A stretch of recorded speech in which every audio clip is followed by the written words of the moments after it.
A paz do Senhor, irmão Felipe, vamos continuar nosso estudo em Efésios, capítulo 4. Hoje, do versículo 7 até o versículo 10. Amém? Vamos lá.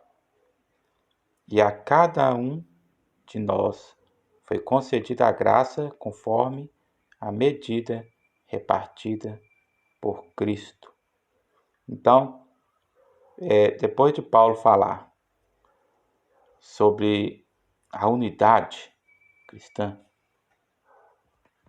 e como se mantém a unidade pelo vínculo da paz, dizendo ali sobre 4 virtudes que são responsáveis por manter o vínculo da paz dentro de uma comunidade cristã, por manter a unidade através do vínculo da paz. Ou essas virtudes são responsáveis, pelo vínculo da paz e através delas a gente esforça por manter, como diz o versículo 3, façam todo o esforço para conservar a unidade do Espírito pelo vínculo da paz. E depois de falar sobre isso, você começa a detalhar sobre a unidade cristã. Vai falar sobre um só corpo, um só Espírito, uma só esperança, um só Senhor, uma só fé, um só batismo, um só Deus e Pai de todos. E aí ele vem e fala: e a cada um de nós foi concedida a graça conforme a medida repartida por Cristo. Ainda que seja um só corpo, o corpo tem muitos membros e cada membro tem uma função diferente. Ainda que nós tenhamos 2 mãos e praticamente as funções das mãos são as mesmas, existem alguns detalhes que uma mão faz e a outra não faz, que um pé faz e outro não faz, porque existe a mão dominante, aquela mão que você vai usar para fazer mais coisas, e aquela mão que serve mais como auxiliar da outra. Quem é destro, a sua mão destra vai ser a mão dominante. Quem é canhoto, a sua mão canhota vai ser a mão dominante e a mão contrária vai ser a mão que vai auxiliar.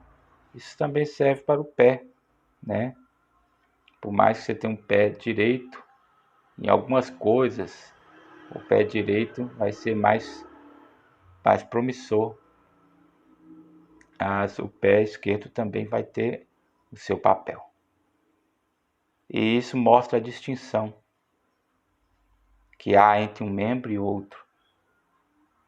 Todos estamos ligados e ajustados ao corpo. Se um membro brigar com o outro ou não querer aceitar os comandos dos nervos que é através dos nervos, que é o comando da cabeça que vem através dos nervos, então ele não funciona. Todo o corpo tem que estar bem ajustado à cabeça. Um corpo saudável é um corpo que anda direitinho conforme os comandos do seu sistema nervoso. Tudo funciona direitinho. Há órgãos que são mais visíveis e há órgãos que estão para dentro do corpo, que ninguém vê, mas estão ali. Ou seja, há membros também do corpo de Cristo que são pessoas que estão atuando, são pessoas essenciais, muito essenciais à obra de Deus, mas que ninguém vê. Ninguém vê, ninguém fala, mas sem eles o corpo estaria morto, Quem é que vê um cérebro? Quem é que vê um coração? Quem é que vê um sistema digestivo, um pulmão? São os órgãos mais essenciais. As pessoas veem a mão, O pé, a cabeça, o tórax, a cintura, o nariz, o olho, a boca, o ouvido, orelha, mas ninguém vê os órgãos internos. Há muitos órgãos internos na igreja também, que pessoas não veem, as pessoas não reparam, as pessoas não estão lá. Então, ou seja, cada crente nesse corpo único tem uma função diferente. Ele é essencial. Você talvez seja um órgão interno que ninguém saiba, ninguém te vê em destaque, ninguém te vê pregando, ninguém te vê em destaque cantando. Talvez você ganhe uma oportunidade, um aqui, outra, não sei quando. Mas se você está bem ajustado no corpo de Cristo, funcionando ali, você está sendo essencial ao Senhor, essencial ao corpo de Cristo, é essencial à igreja. A sua falta é uma falta muito grave. Se faltar um órgão interno, um corpo pode todo entrar em declínio e morrer. Ok? Pense bem na sua importância. Isso é o que o versículo 7 começa a nos dizer. E a cada um de nós foi concedida a graça conforme a medida repartida por Cristo. Ou seja, cada um de nós recebeu um dom de Deus. Recebeu algo, uma capacitação, né? Uma graça conforme a boa vontade de Cristo. Conforme Ele, pelo Espírito Santo, entende que nós, que para cada um de nós será útil na obra do Senhor. Ok? Aí Paulo prossegue no versículo 8. Por isso é que foi dito, quando ele subiu em triunfo às alturas, levou cativo muitos prisioneiros, e deu dons aos homens. O Salmo 68, versículo 18, é o salmo onde Paulo se inspira para poder falar sobre isso. Mas o Salmo 68, ele tem uma aplicação diferente. Esse Salmo 68 vai dizer assim, versículo 18: Quando subiste em triunfo às alturas, o Senhor Deus levou cativos muitos prisioneiros, recebeste homens como dádivas. E que Paulo fala, e deu dons aos homens, né? Se a gente interpretar o texto com base apenas na parte, no que foi escrito, a gente vai ver que há um aparente erro da parte de Paulo. Aparente erro, porque a escrita de Paulo não é uma escrita aleatória. A aplicação de deu dons aos homens é uma aplicação intencional.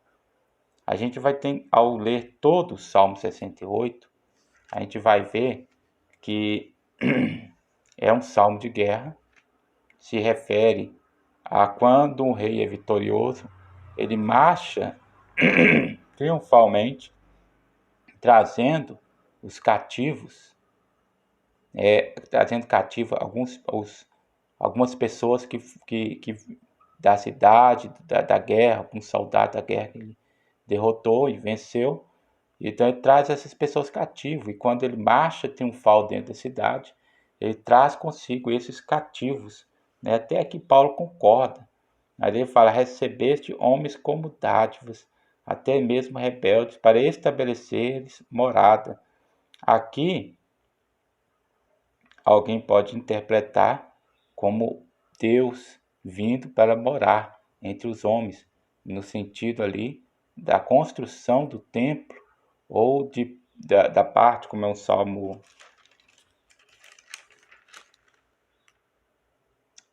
davídico, da vinda da arca do local onde ela estava para a casa, para o local onde Davi tinha construído para ela ficar até que o templo de Deus fosse realmente.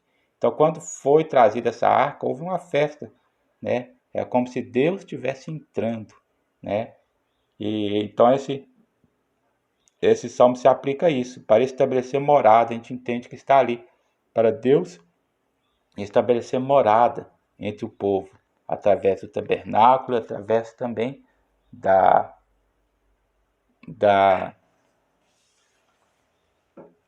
construção do templo. Mas a gente também, é claro, através da vinda da arca para Jerusalém, né? Mas a gente pode entender a visão de Paulo pelo fato de que quando um rei trazia cativo pessoas para poder ficar presas, né? Ele também não apenas recebia dons, não apenas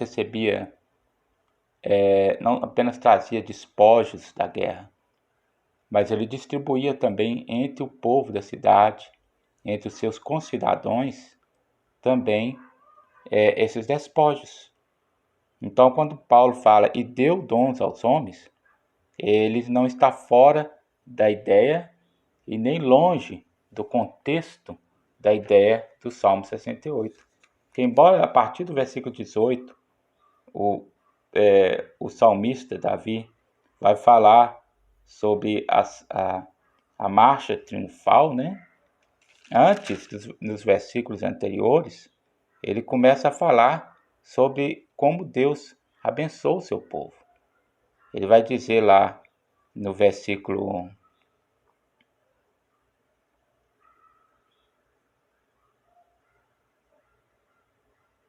6. Deus dá um lar aos solitários, liberta os presos para a prosperidade, mas os rebeldes vivem em terra árida. Aí vai mais abaixo, né? O versículo 7, 8 e 9 vai dizer: Quando saíste à frente do teu povo, ó Deus, quando marchaste pelo ermo, a terra tremeu, o céu derramou chuva diante de Deus, o Deus do Sinai, diante de Deus, o Deus de Israel. Deste chuva generosa, ó Deus, refrescaste a tua herança exausta. O teu povo nela se instalou, e da tua bondade, ó Deus, supriste os pobres. Versículo 11. O Senhor anunciou a palavra e muitos mensageiros proclamaram. Né? Então aqui você vê que Deus, a ideia de repartir dons aos pobres, dádivas aos homens, não era ao povo, né, despojos ao povo, aos concidadãos, não é uma inverdade. Paulo ele não está falando, interpretando o Salmo 68 apenas com a letra do Salmo 68, mas ele está interpretando com a ideia que todo o Salmo 68 traz. Como o vitorioso entra, ele não apenas traz consigo despojos da vitória. Ele não apenas traz riquezas consigo, não apenas traz ganhos consigo, que ele, como símbolo da sua conquista, da sua vitória, não apenas traz prisioneiros, né? Não apenas, mas ele também, daquilo que ele trouxe, ele reparte com os seus cidadãos.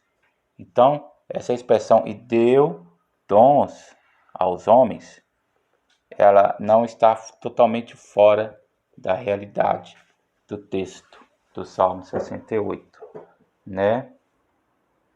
Ok? Então vamos lá. E o versículo 9 continua dizendo: Que significa ele subiu, senão que também havia descido às profundezas da terra. Então Paulo começa a falar sobre Jesus, né?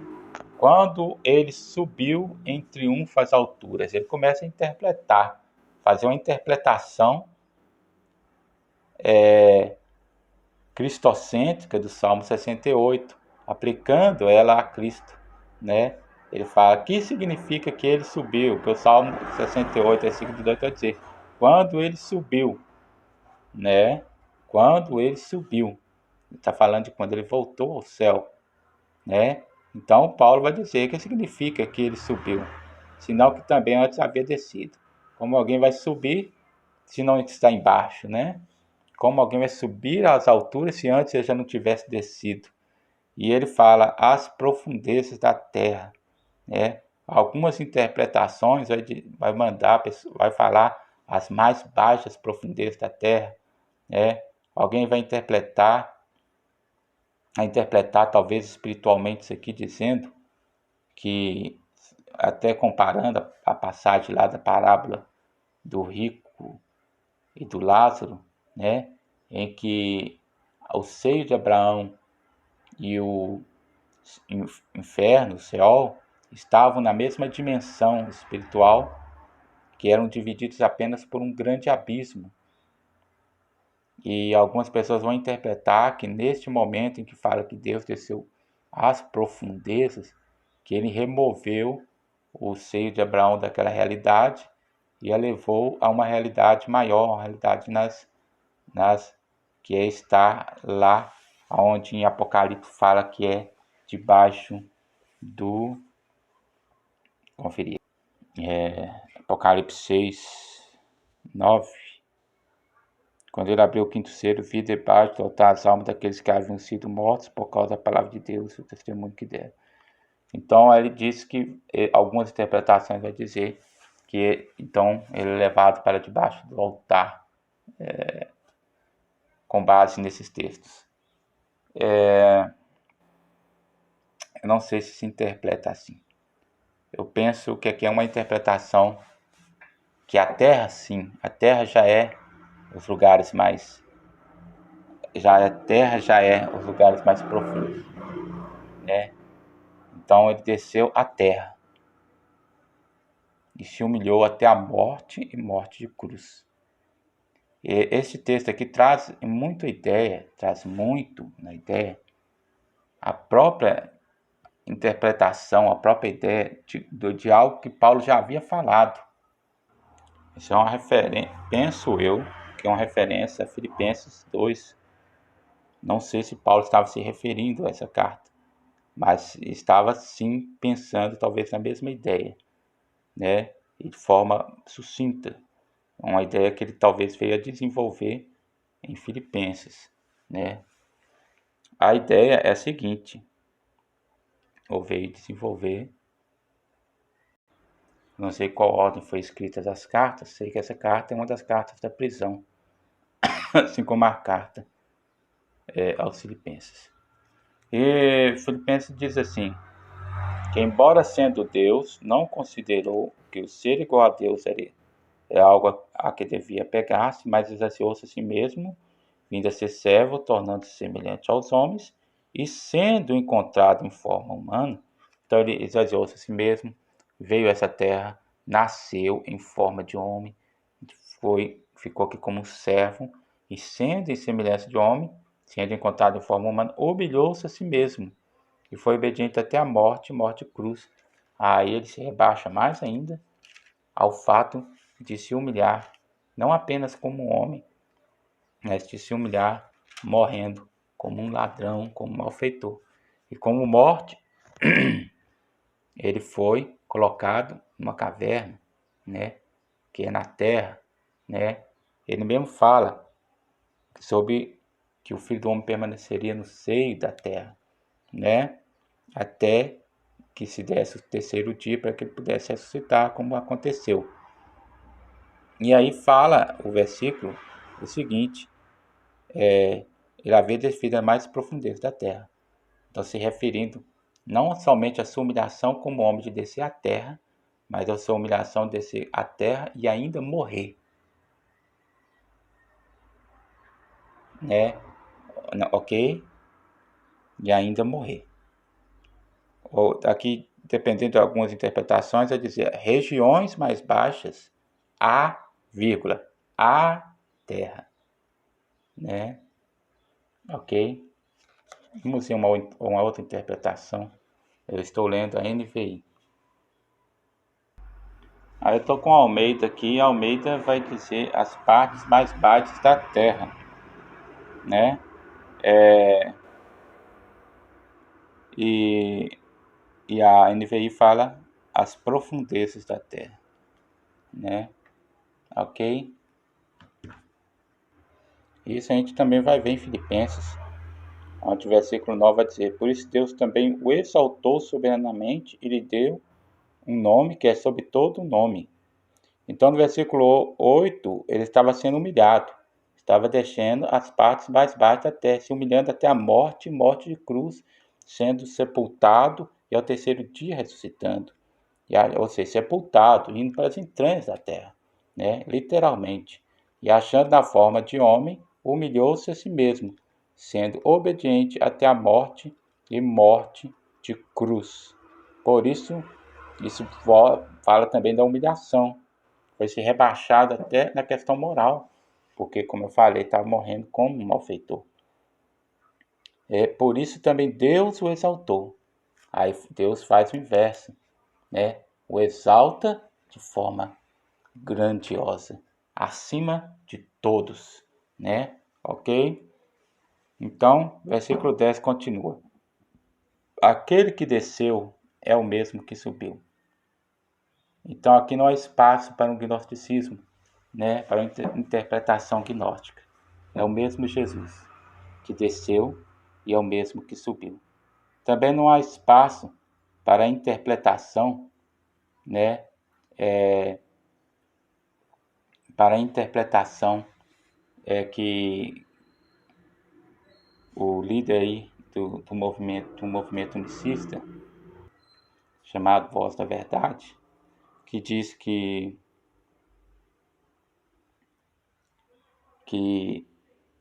Deus criou um homem totalmente diferente e que o seu espírito habitou neste homem, né? Não, o espírito, o corpo era de Jesus e o corpo também era Jesus. Foi criado, ele nasceu de um corpo humano, como todo o homem, né? Exceto que não houve um relacionamento ali sexual, mas ele nasceu como todo homem e viveu como todo homem e morreu como todo homem. A experiência da tentação, como todo homem, ele passou por ela, né? Mas ele não sucumbiu a ela, pelo que o texto da Bíblia diz, mas sem pecado, porque ele não sucumbiu, ele resistiu, ele foi fiel e ele então foi exaltado por Deus, né? Mas era ele, 100% Deus e 100% homem. Nessa interpretação, o irmão lá faz um equívoco. Ele diz que então, se ele era 100% homem, então ele tinha um espírito humano. Ele tinha um espírito humano.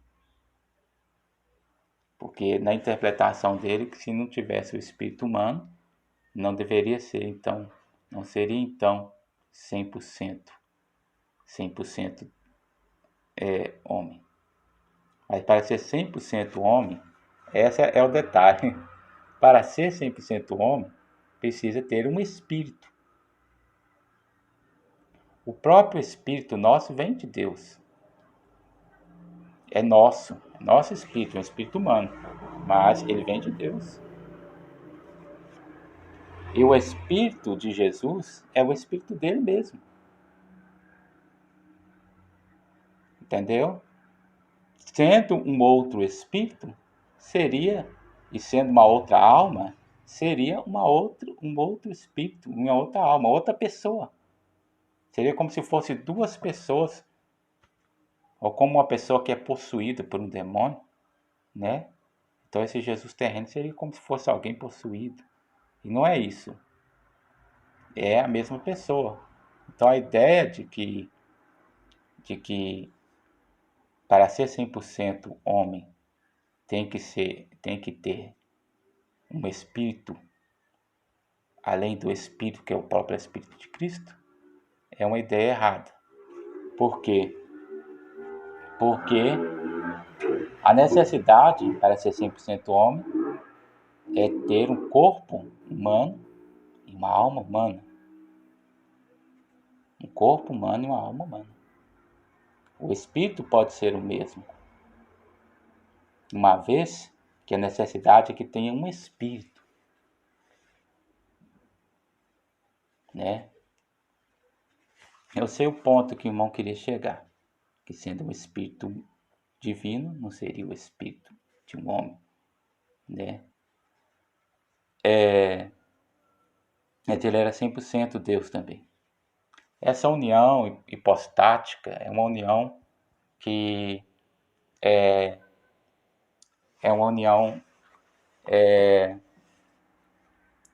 que se não que foi que nós tentamos explicar, né? Mas é algo que as coisas, como diz Paulo, o mistério de Cristo, é algo que não se explica assim em termos humanos, ok? E ele era 100% Deus, mas Deus não tem corpo, né? Então quer dizer que teria que ter um Deus é espírito e alma. Por que alma? Porque Deus decide, Deus pensa, raciocina. A alma não é apenas a sede das emoções. A alma animal pode até ser a sede dos instintos, das emoções, mas a alma humana, ela também, nela está residindo também o pensamento, o discernimento, né? Isso é detalhe para outro momento, né? Para a gente meditar em outro momento.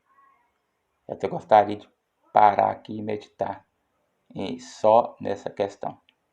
Mas isso não invalida a máxima da igreja, né? Porque é um espírito. Onde está escrito que para ser 100% homem tem que ter um espírito exclusivo, né? Esse é o detalhe que eu gostaria de deixar. Onde está escrito que para ser 100% homem tem que ter um espírito exclusivo. Porque se tivesse um espírito exclusivo, então não seria Jesus, seria outro. Isso é uma ideia gnóstica, porque os gnósticos é que interpretam assim. Eles interpretam que Jesus era um e o Cristo outro. Que quando Jesus morreu na cruz, apenas Jesus morreu. Mas o Cristo não morreu, porque o Cristo era espírito.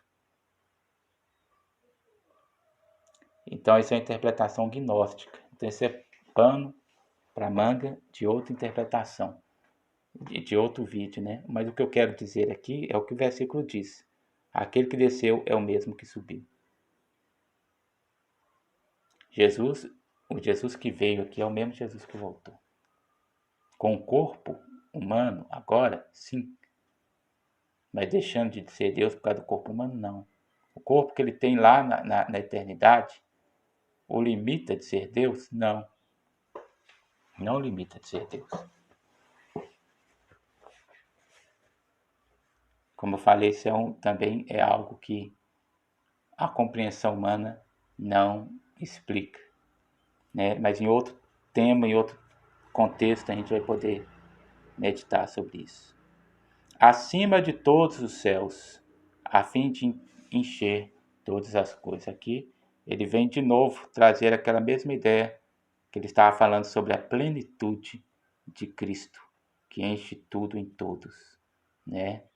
Como é dito também no versículo 6, onde fala que é sobre todos, por meio de todos e em todos. Ok? Vamos ficar por aqui.